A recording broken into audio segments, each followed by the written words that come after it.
Hey guys, how's it going out there today? Are you doing as well as I am? I sincerely hope so. And annyeonghaseyo. That's probably completely mispronounced, but it's the only or the closest Korean word I know, and I think it means hello, maybe good afternoon or something like that. But today it's all about a Korean sneaker, and that's why I'm doing a bit of introduction in Korean, which is awful, but you know, hopefully people out there appreciate it. Maybe, but yeah, today's sneaker is a South Korea themed sneaker, and it's also got a tie up to the Olympics, which isn't obvious at first sight if you don't know what we're talking about, because it just looks like a sort of lion print or a tiger print sneaker. So it's a bit of a funny one, but there's a lot to look at, and there are some things to sort of work out on the sneaker, and the themes that are going on in it, and things like that. What do all the colours represent? A surprising feature on the heel, and also that question that I'm asking in today's video, which is all about which Olympic sport does this South Korea themed shoe tie up to. So there's an awful lot to get into this shoe today to look at with you guys. So hopefully you guys will enjoy this as we take a close-up look at the Nike Air Force One South Korea.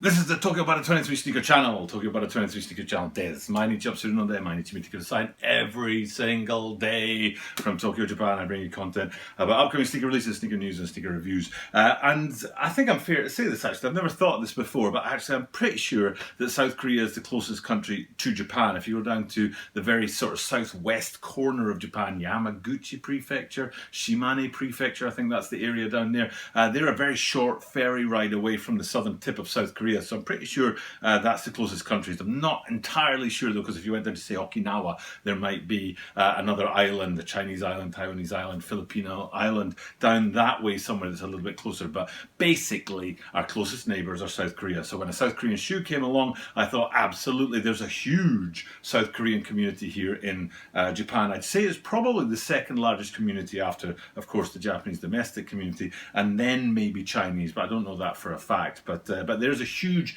South Korean population here, and there's a funny little footnote, if you like, that you don't automatically get citizenship in Japan if you're born here. So if you're born of two Korean parents here, you're still considered Korean and not Japanese, unless you yourself go for citizenship or your parents have gone for citizenship. So so that kind of generates a really big Korean population, even though you've got people who were either born here or maybe even second generation born here, both parents born here, but still considered Korean.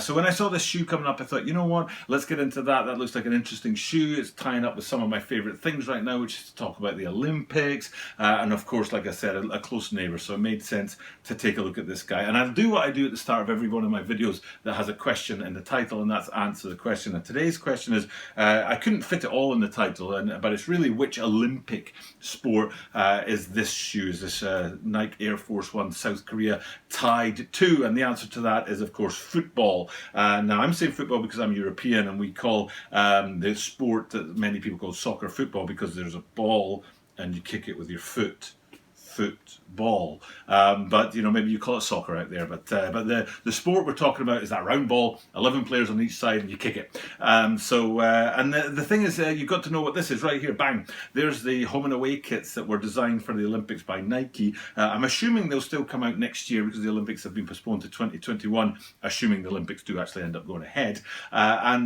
So this kit, I doubt if it will change. Shoes might change because shoes sometimes go through an evolution. And I talked about this in the Pegasus 37 video that I did. Here's a Pegasus 37 time. Here it's dropped recently, which would have been, intended to ride the hype into the Olympics, but because the Olympics have been shifted back 1 year, it's most likely that the Pegasus 38 will ride that hype instead of the 37. Whereas these shoes we're looking at today are an Air Force One. Air Force Ones are 38 years old, and let's be honest, they haven't changed a bit. Year on year, it's still Air Force One. There are 2s and 3s out there. I don't think there's any more than the 3s, but basically the Air Force One has stayed true and tested for 38 years, and these guys, classic silhouette, no special sort of features on them other than the design. So we're not talking anything other than a classic Air Force One silhouette. So going back to the football, the football jerseys there, you can see that the home kit, which is the black and the white one, has inspired by tiger stripes across it. stripes. Yeah, stripes across it. Usually in football, if the stripes are going horizontally, we call them hoops, and if they're going vertically, we call them stripes. But because these are sort of mismatched and they're not actually an even hoop, I think I'll call them stripes. But it's weird to me because you've got that tiger stripe on there, and then you zoom in on the badge and it's a lion. Yeah, lion, tiger. Why don't you just put a lion up there on the badge? So, but that's the home kit, black and white one, and then the away kit's a more intricate.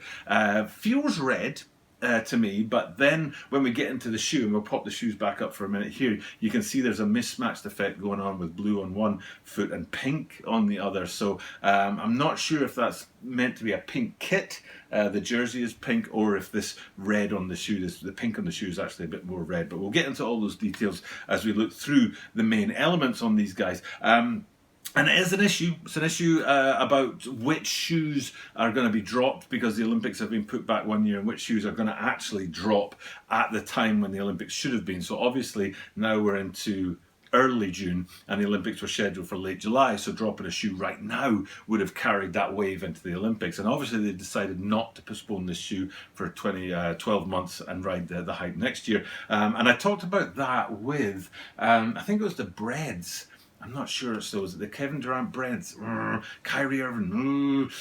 There's somebody's shoe out there that I talked about with because the player's iconic, and it was a USA themed shoe, but the basketball player's iconic that it doesn't matter about the Olympics being cancelled. He'll still have enough hype as a basketball player to carry that shoe. And I'll put the shoe behind me here anyway. I think it's going to bug me now who that was. I think it was Kevin Durant USA's. But anyway, enough about that. Let's just get into the shoe and have a look at the details on it. Detail number one is I already talked about the home kit. Again, quick look at that before we get into these shoes. And the main point on these shoes themselves is actually the swoosh on all sides is an exact copy of that home kit. But it does have one little detail on it that maybe is not easy to notice if we zoom in on the swoosh, which hopefully I've done here on the green screen. You can see there's actually a very discreet border around it. And if I show you that, I'll probably show you on the pair, because on the pair you'll be able to see that discreet border in pink on one of the shoes, and then if we sort of traverse across to the other shoe, you'll see it's blue on there. And that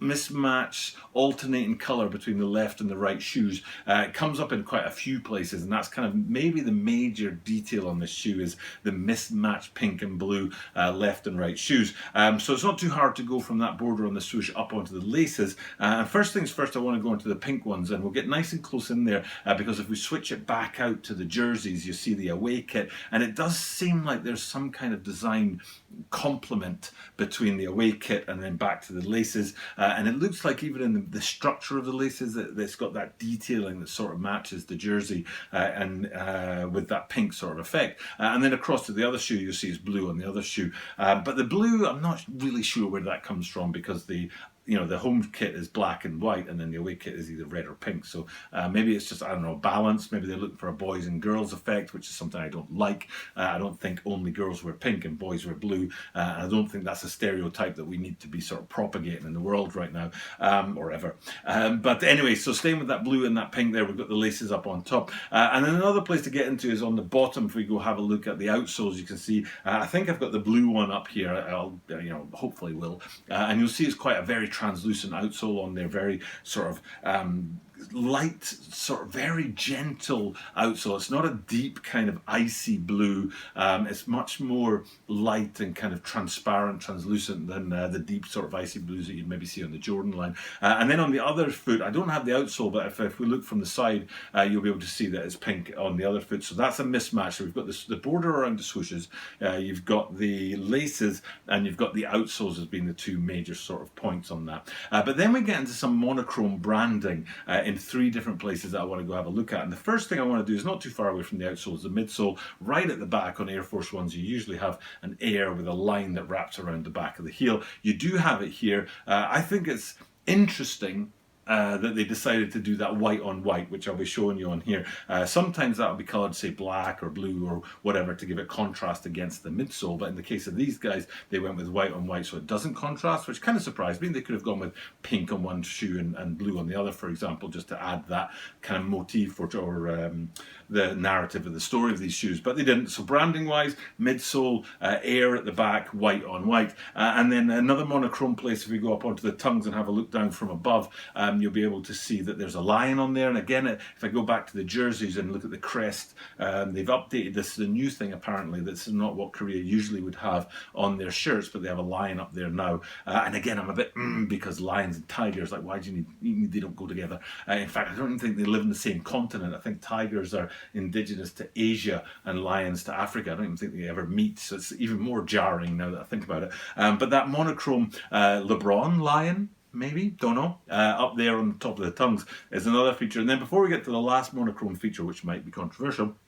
let's have a look from those tongues going into the insole, because that's the one place on these sneakers where you see the pink and those blue motifs actually mixed together. In every other place on these sneakers, they're separated by the left and the right shoes, the outsoles, the borders around the swooshes, and the laces. But then when you go and have a look on the inside, you can see the blue, the black, the pink, the white, all kind of mixing it up together on the insoles. And then the last place to go for that monochrome effect, though, that we're going back to, that we already saw on the midsole towards the heel on the Air branding. We've seen it on the line up on the tongue, and then if you go to the back of these guys, you'll see that Korea flag on there. And I don't know how precious Koreans are about their flag.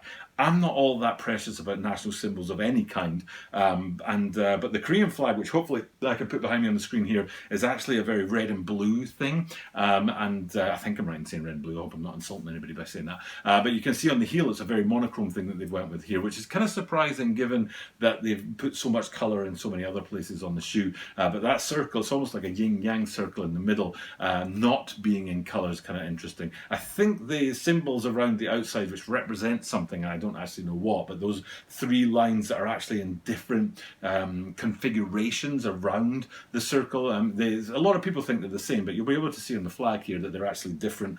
Like one's three straight lines, I think another one's a straight line and then a dashed line and then a straight line or something like that, they're usually, I think, in black and white, but the colour in the circle in the centre is usually red and blue, I think.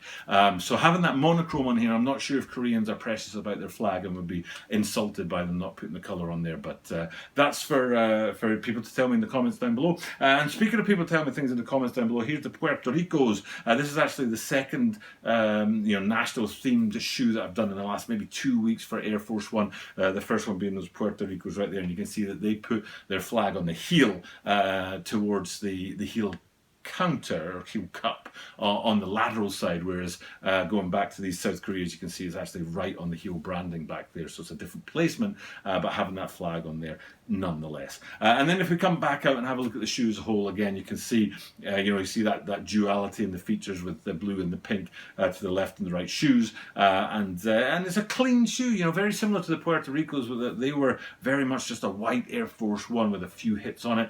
These guys are very much a white Air Force One with a few hits on it. There's not much going on in there, but now that they're being dropped a year earlier than the Olympics, maybe it's too much to shift the entire the kit drop date and the tracksuit drop date, and they'll probably have photographs of players and stuff like that wearing it, promotional materials. Maybe it's just too much to put that on hold for a year, so they have to put that out. So that makes sense to put these guys out at the same time, so that the hype kind of carries the whole package together, because if you dropped half of it and then these shoes next year, it wouldn't really make much sense. So I kind of get what they're doing with it, but it's interesting, like I said, to see which Olympic themed sneakers will make the cut this year and which will be put back till next year, or which will just be dropped completely. And also I've talked in my videos about the coronavirus and how that's messing up drop dates, and I think what they're doing is they're taking some stuff out that they would have dropped. That creates a hole, and so they have to move something else into that hole and drop it on the wrong date. But speaking of drop dates, these guys are due on June the 16th. Now this video I think goes up on June the 11th,